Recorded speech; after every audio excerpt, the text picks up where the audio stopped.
아무래도 제가 혼자서 좀 하다 보면 완벽하게 이렇게 되는 경우가 잘 없는 것 같아요. 네. 아까 그 찬송이 나갔는데 찬송이 나가는 그 모드로 틀어놓고 또 설교 모드로 또 안 바꿔서 지금까지 앞부분이 안 나갔는데 여러분 앞부분 별로 중요하지 않습니다. 네. 지금부터가 중요하니까 지금부터 잘 들으시기 바랍니다. 예수님께서 무화과 나무를 저주하셨는데 이것은 성격이 나쁘기 때문이 아니신 거예요. 앞부분을 간략히 요약드리면 예수님께서 성격이 나쁘시거나 뭐 배가 고프셔가지고 짜증내신 게 아니라는 거예요. 그렇다면 왜 저주를 하셨는가? 이것에 대해서 한번 생각해 봐야 되겠죠.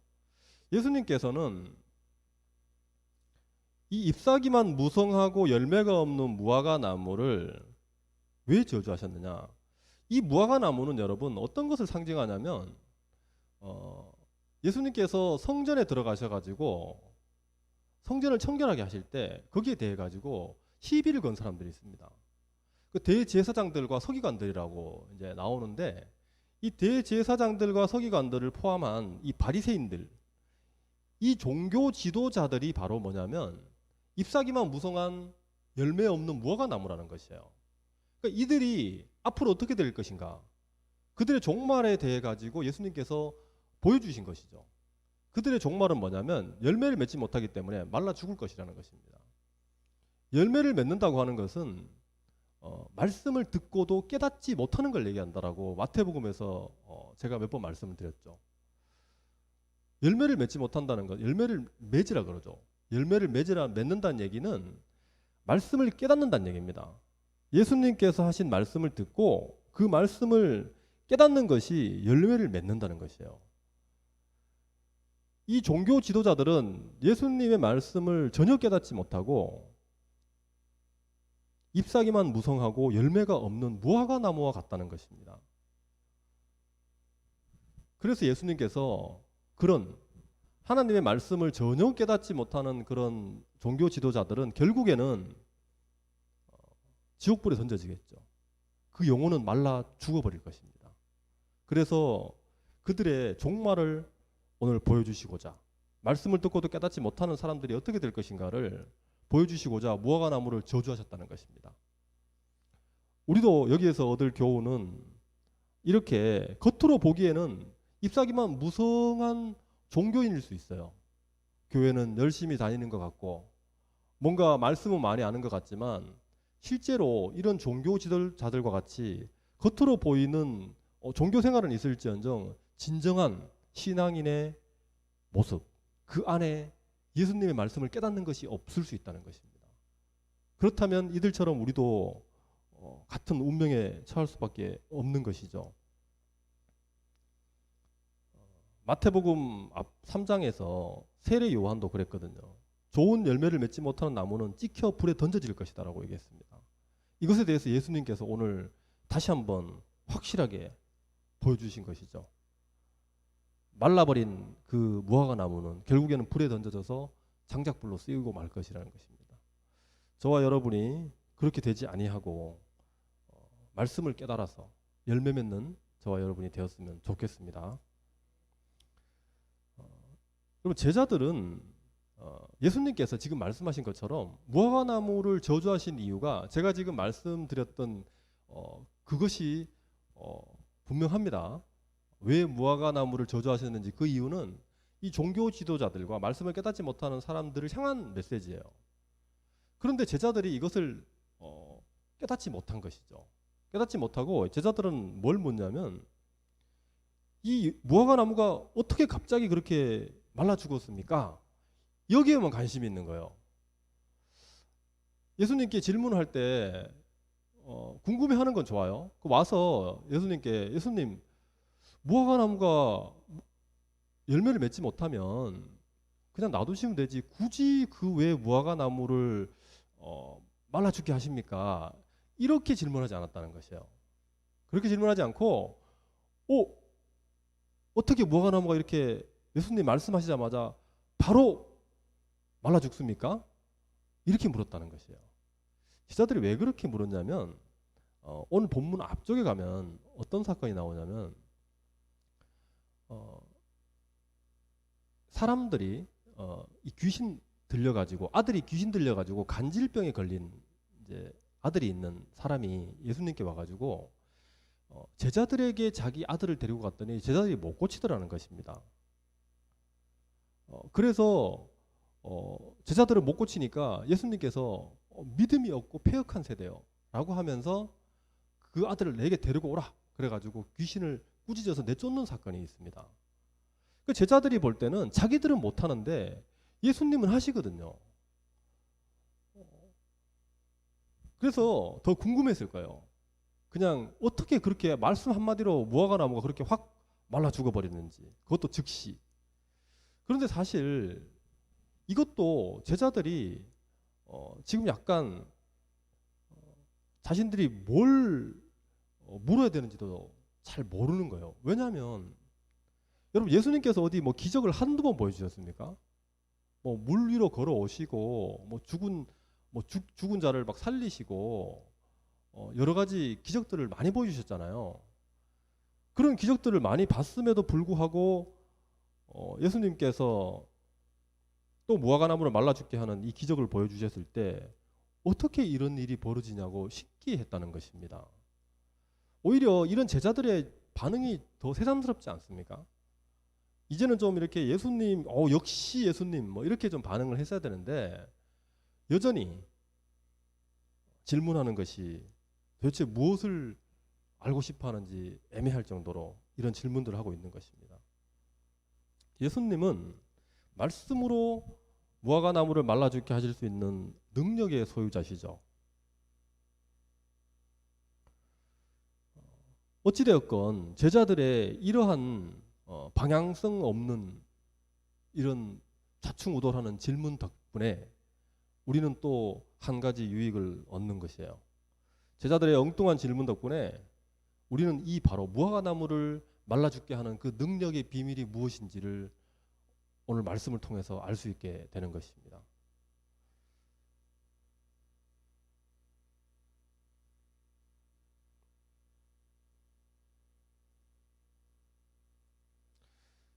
네. 21절 말씀에 이 무화과나무를 말라 죽게 하는 능력의 비밀이 무엇인지 21절에 나옵니다. 21절 다 함께 한번 읽어보도록 하겠습니다. 만일 너희가 믿음이 있고 의심하지 아니하면 이 무화과나무에게 된 이런 일만 할 뿐 아니라 이 산더러 들려 바다에 던져지라 하여도 될 것이요. 능력의 비밀이 믿음이라고 지금 예수님께서 말씀하고 계시는 것이죠. 우리에게도 믿음만 있다면 말로 기적을 일으킬 수 있다는 것입니다. 어떤 대단한 판타지 영화보다도 더 환상적인 그런 말씀이죠. 그러나 믿음이 있다고 해가지고 어떤 기적을 우리가 직접 일으키는 것은 아니에요. 예수님의 말씀을 자세히 보면 절대로 직접 이들이 기적을 일으키는 것이 아닙니다. 무슨 말이냐면 기적을 일으키는 존재는 따로 있다는 것이에요. 믿음이라는 것을 여러분 생각해 봅시다. 여러분 믿음이 능력이라 그랬잖아요. 믿는 것이 능력이라는 것이에요. 능력의 비밀이 믿음이라는 이 말이 무슨 말이냐? 여러분 능력을 행하는 자가 믿는 자가 아니라 별개로 존재한다는 얘기예요. 다시 한번 말씀드리면은 여러분 믿는다는 것이 그냥 말 그대로 어떤 것을 믿는 거잖아요. 그러면 믿기만 했는데 어떤 일이 벌어지는 거예요. 그럼 그 일은 누군가가 그것을 행하는 사람이 있다는 것입니다. 행하시는 이는 하나님이시죠. 그리고 우리는 그것을 믿는 것이에요. 그러니까 믿음이 능력이라는 것은 뭐냐면 우리는 단지 믿는 것뿐이고 실제로 그 믿음의 내용인 그것을 행하시는 분은 하나님이시라는 거예요. 그것이 능력의 비밀이 믿음이라는 얘기인 것이죠. 우리에게 이러한 믿음이 요구되는 이유는 우리가 직접 어떤 능력을 행할 수 없어요. 우리는 단지 그것을 행하시는 그 하나님께서 그것을 행하실 것이라는 것을 믿는 것밖에 우리가 할 수 있는 것이 없습니다. 그래서 믿음이 능력이라고 얘기하는 것인데, 이게 우리가 마치 믿기만 하면 뭔가 우리가 그 믿음을 가지고 막 어떤 능력을 직접 할 수 있는 것 같지만 그렇지 않다는 것이에요. 우리가 할 수 없다는 것을 얘기하는 것이에요. 그 능력은 하나님께서 행하시는 것이고 우리는 그것을 보고 또는 보지 못하더라도 믿으면 된다는 것이에요. 그러면 그런 일이 일어날 것이라는 것을 지금 말씀하고 있는 것이죠. 요한복음에서 예수님께서 이렇게 말씀하셨어요. 나를 믿는 자는 내가 하는 일도 그도 할 것이요 또한 그보다 큰 일도 할 것이다. 그런데 내 이름으로 무엇이든지 내게 구하면 내가 행하리라. 예수님께서 행하시는 것입니다. 우리는 그 예수님을 믿는 것이에요. 그것이 바로 능력의 비밀이 믿음이라는 말이에요. 그런데 문제는 여러분, 우리에게 믿음이 없기 때문에 예수님이 하셨던 무화과 나무를 마르게 할 수도 없고, 또 오늘 예수님께서 너에게 믿음만 있다면 산에게 명하여 바다로 옮겨지게 할 수 있다라고 말씀하시잖아요. 근데 그것도 할 수 없습니다. 왜냐? 믿음이 없기 때문에.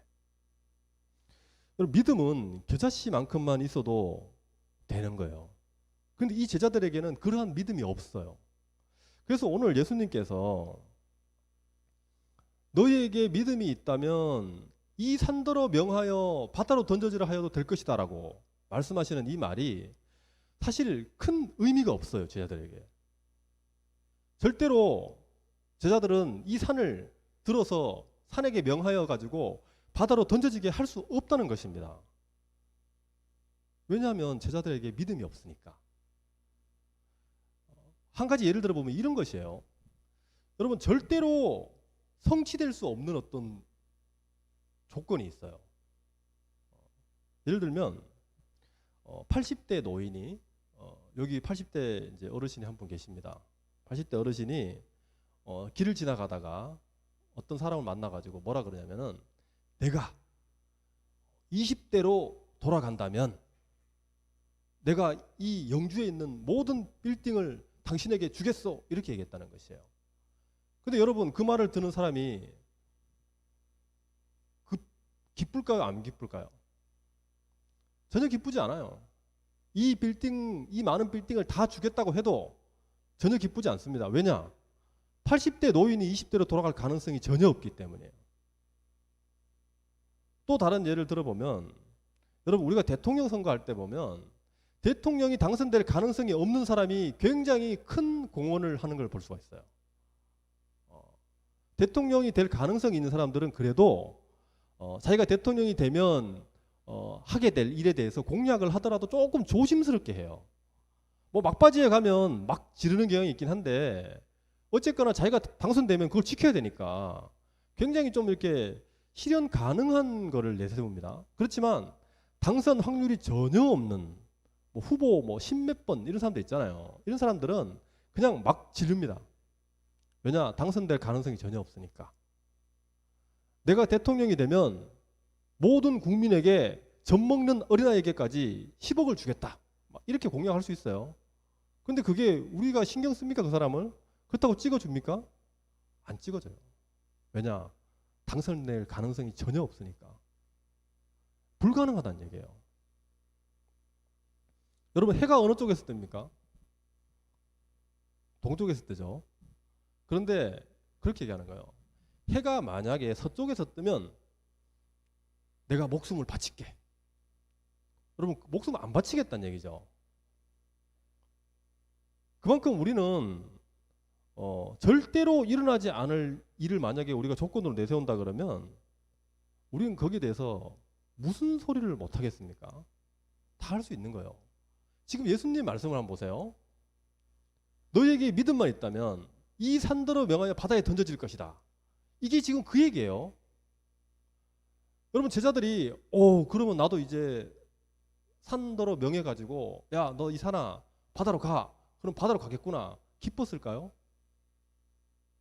전혀 기쁘지 않습니다. 왜냐? 믿음이 없기 때문에. 자기들도 잘 알아요. 믿음이 없다는 것을. 직전에 믿음이 없어서 귀신 들려 간질병에 고생하는 아들을 고치지 못했거든요. 그리고 자신들이 믿음이 없다는 걸 너무나 많은 사례를 통해서 잘 압니다. 그렇다면 예수님은 왜 믿음이 없어서 할 수도 없는 이런 것을 말씀하셨을까요?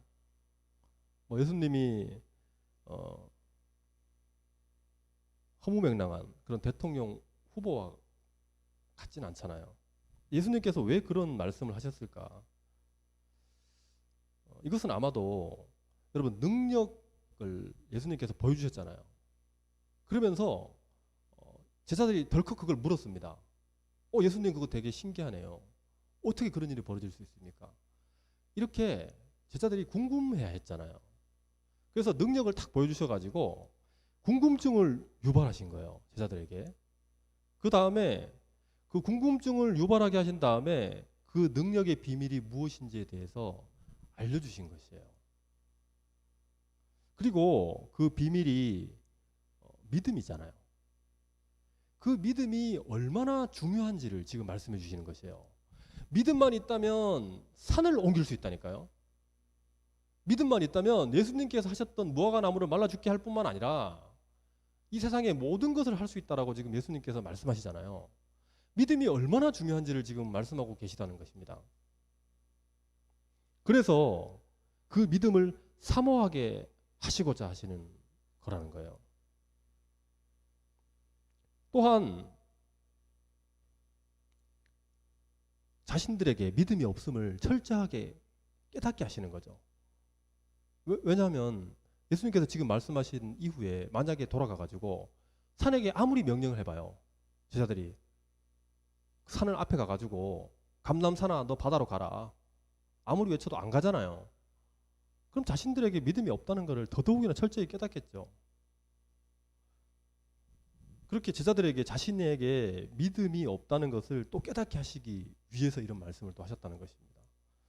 또 한 가지, 이 믿음은 절대로 스스로 가질 수가 없습니다, 여러분. 성령께서 그 사람 안에 오셔야만 그 사람이 믿음을 가질 수가 있어요.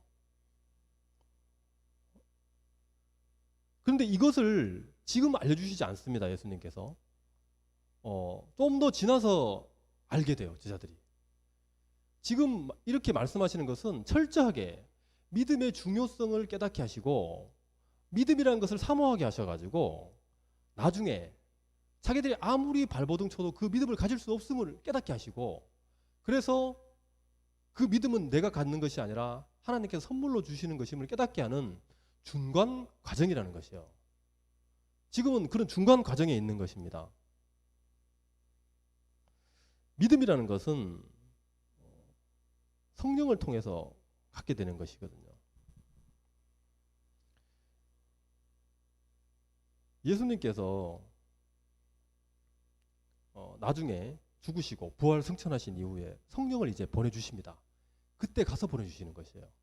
그때 이 성령을 받은 제자들이 이 모든 것들을 깨닫거든요.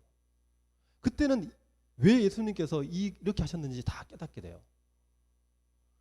그래서 지금은 그 믿음이 중요하다는 것을 알고 있으라는 것이에요. 믿음이 있다는 것은 여러분 성령이 그 사람 안에 있다라고 말씀드렸잖아요. 실제로 그 사람 안에 성령이 있으면 여러분 믿음의 능력으로 된다라고 얘기하는 것은 결국 성령의 능력입니다. 실제로 그래서 베드로가 나중에 사도행전에 가면 베드로가 예수님이 부활 승천하신 이후에 오순절 성령 강림 사건을 통해 가지고 베드로와 많은 제자들이 성령을 받거든요. 그리고 나면 이 사람들이 완전히 달라져요. 베드로가 성령을 받은 다음에 성전 미문에 앉아 있는 나면서부터 못 보게 되는 거린을 만납니다. 만나서 베드로가 지금까지와는 완전히 다른 모습을 보여줍니다. 한번 보실까요? 제가 읽어드리겠습니다. 이 거린이 와가지고 뭔가 얻어먹을까 해서 베드로에게 왔어요. 왔더니 베드로가 뭐라 그러냐면은 음과 금은 내게 없거니와 내게 있는 이것을 내게 주노니 나사렛 예수 그리스도의 이름으로 일어나 걸으라. 너무나 담대하지 않습니까? 여러분, 그랬더니 지금까지는 그게 안 됐어요. 근데 성령을 받고 나니까 오른손을 잡아 일으키니 발과 발목이 곧 힘이 없고 뛰어서서 걸으며 그들과 함께 성전으로 들어가면서 걷기도 하고 뛰기도 하며 하나님을 찬송했다는 것입니다. 이것이 바로 성령을 가진 사람의 능력인 것이죠. 이러한 일이 장차 일어날 것이라는 것을 예수님께서는 지금 미리 예고하고 있는 것인데요. 이렇게 믿음의 중요성에 대해서 말씀하신 이후에 예수님께서는 또 갑자기 기도에 대한 말씀으로 넘어가십니다. 22절에 보시면은 이 산들어 들려 바다에 던져지리라 하도 너희가 될 것이다 라고 믿음에 대해서 말씀하신 다음에 22절에서는 갑자기 너희가 기도할 때 무엇이든지 믿고 구하는 것은 다 받으리라 이렇게 갑자기 또 기도로 넘어가세요. 그런데 21절과 22절 사이에 보면 여기 그리고라고 지금 빨간 표시로 되어 있는 거 있잖아요. 요 그리고가 저희 지금 가지고 있는 성경에는 번역이 되어 있지 않은데 원래 원문에는 그리고라는 단어가 있어요. 그래서 요 그리고를 살려가지고 한번 얘기를 해보면 그런 얘기가 되는 거죠. 믿음에 대해서 말씀하신 다음에 그리고 또 너희가 기도할 때도 마찬가지로 믿음이 있으면 그 기도가 모두 응답될 것이라고 얘기하시는 것이에요. 이 얘기는 그 믿음의 영역, 믿음이 필요한 그 부분이 어떤 말로서 기적을 일으키는 것뿐만 아니라 기도의 영역까지 확장된다는 것이에요. 기도할 때도 믿음이 필요하다는 것입니다. 그래서 지금 예수님께서 계속해서 믿음이 중요하고 믿음이 필요한데 그것이 어떠한 병고침을 일으키고 기적을 일으키는 것뿐만 아니라 기도할 때도 반드시 필요하다는 것을 이황지사 말씀하시기 위해 가지고 지금 기도의 이야기를 갑작스럽게 꺼내시고 계신다는 것입니다. 22절에서 기도할 때에도 믿음만 있으면 지금 모든 것을 받을 수 있다라고 얘기하잖아요. 그런데 이것도 마찬가지입니다. 앞에서처럼 이들이 지금 현재로는 모든 것을 받을 수 없어요. 왜 받을 수 없을까요? 믿음이 없으니까요. 지금 이들에게는 믿음이 없어요. 그렇기 때문에 구하는 모든 것을 받을 수 있다는 이 말은 이들에게 아까 말씀드린 대로 아무런 의미가 없어요. 모든 빌딩을 다 주겠다라는 것과 같은 것입니다. 지금 이 상태에서 이들에게는. 여러분, 기도한다는 것은 믿음과 마찬가지로 그 기도에 대해서 응답해 주시는 분이 여러분 따로 있다는 얘기죠. 믿음도 여러분 믿는다 그랬을 때 행하는 사람은 따로 있다는 걸 전제한다 그랬잖아요. 기도도 마찬가지입니다. 여러분, 내가 할 수 있으면 그냥 내가 하면 되지 왜 기도합니까? 내가 할 수 없고 할 수 있는 존재가 따로 있다는 것을 전제로 하는 것이에요. 그래서 기도와 믿음은 원래부터 같이 가는 것입니다. 닮아 있는 것이에요. 하나님께서 행할 능력이 있으시다는 것을 믿는 믿음이 우리에게 필요하다는 거죠. 그것이 기도할 때 믿으면 다 응답받을 것이라는 말인 것이에요. 여러분, 믿음이라는 것, 이것은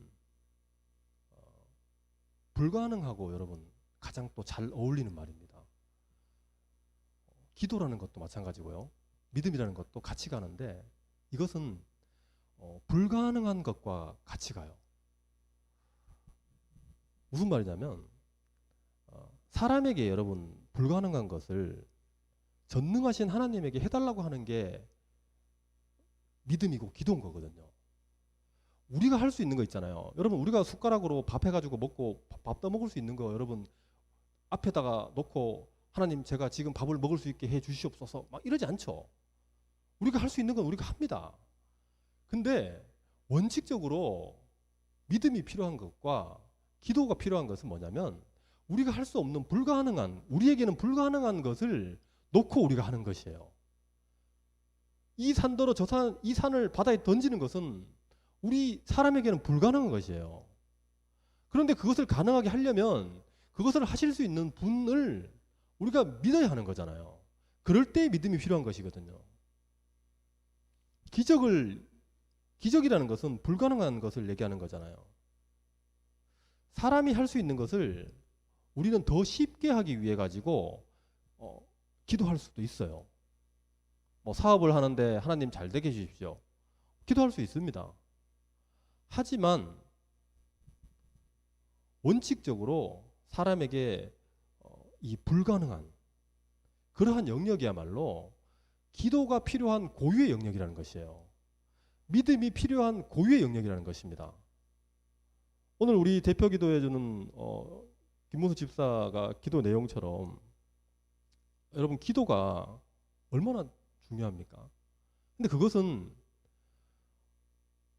우리가 할 수 있는 것을 놓고 기도할 때도 있지만 실제로 우리가 할 수 없는 것을 놓고 꼭 기도해야 되는 것이에요. 그것은 어차피 우리가 못하는 것이거든요. 시간이 지난다고 해결될 수 있는 것이 아니에요. 반드시 이거는 하나님께서 하셔야만 되는 일이기 때문에 그것을 놓고 우리가 기도하지 않으면 그것을 이룰 수가 절대로 없는 것이에요. 그것을 이루려면 반드시 믿음을 가지고 기도를 해야 된다는 것입니다. 이제 말씀을 마무리하면 여러분 사람은 자신을 스스로 구원할 능력이 없어가지고 구원의 능력을 가진 하나님이 우리가 필요한 거잖아요. 오직 하나님이 능력으로 구원하실 것을 믿는 것 말고는 우리가 할 수 있는 것이 없습니다. 여러분 기독교인이 되느냐 못 되느냐를 결정하는 것은 믿음이 결정하는 것이에요. 기독교인이 되는데 가장 중요한 것은 이 믿음인 것이에요. 그런데 여러분 믿는 게 우리 마음대로 되지 않잖아요. 믿는 게 가장 어렵잖아요. 오늘 말씀의 제목처럼 여러분 가장 중요한 게 가장 어렵습니다. 여러분 믿는 게 가장 어려워요. 왜냐하면 그 믿음이 우리를 구원해 주는 것이기 때문에 우리가 하늘나라에 가느냐 못 가느냐를 결정해 주는 가장 중요한 것이기 때문에 그것이 가장 어렵게 가장 중요한 것이고 가장 어려울 수밖에 없는 것이에요. 하지만 믿음이 가장 중요한 것 이거 하나만 일단은 깨달으시면 되는 것이에요. 여러분 기적 우리에게 불가능한 것 이것을 우리가 믿음의 기도로 응답받아야 한다는 것인데 그 중에서 우리가 반드시 응답받아야 할 중요한 것 그리고 또 우리가 절대로 할 수 없는 것이 어떤 것이 있을지 마지막으로 생각을 해보면 여러분 우리가 서로 사랑하는 것이 사실은 불가능한 일입니다. 하나님의 사랑이 우리에게 부어지지 않으면 우리는 서로 사랑할 수가 없어요. 죄인된 인간이 이기적인 인간들이 모여가지고 서로 사랑한다는 것은 처음부터 어그러져 있는 것이에요. 이것이 기적이 필요한 것이거든요. 이것을 놓고 우리가 기도해야 된다는 것입니다. 또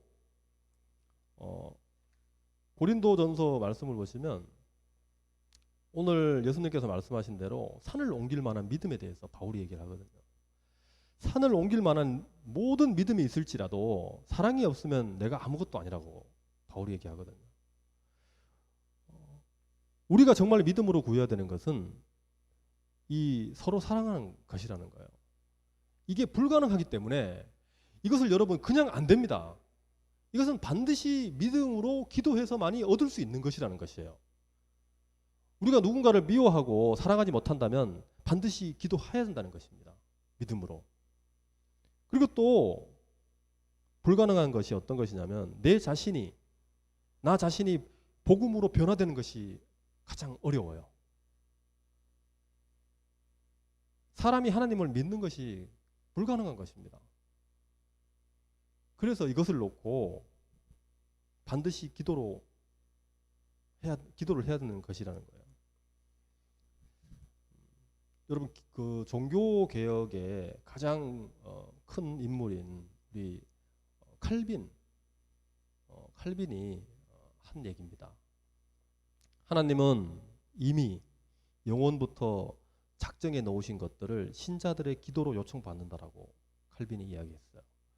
이게 칼빈이 그냥 생각나서 하는 게 아니라 칼빈이 성경을 연구하면서 보니까 이렇게 얘기할 수 있다라는 것이에요. 이 말씀은 하나님께서 영원 전부터 우리가 누가 구원을 받을지 받지 못할지에 대해서 선택을 해 놓으셨습니다.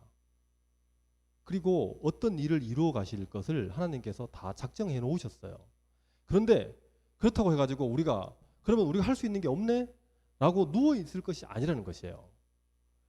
우리는 하나님께서 그 작정하는 것이 이루어지도록 하나님께서는 우리의 기도를 사용하신다는 것입니다.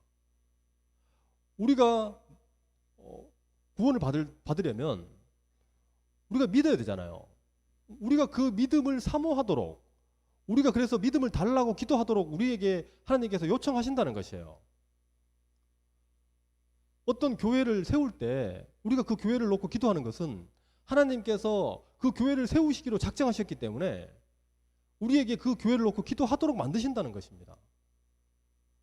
그래서 불가능한 것을 놓고 우리가 기도한다는 것은 하나님께서 그것을 다 이루시기로 작정을 해놓으셨기 때문에 우리가 반드시 기도를 해야 되는 것이거든요. 불가능하다고 우리가 손 놓고 있어도 되는 것이 아니고 또 하나님께서 다 하실 거니까 우리가 넋 놓고 있어서 되는 것이 아니라는 것이에요. 오늘 말씀을 정리하면 여러분, 우리에게 가장 중요한 것은 믿음입니다.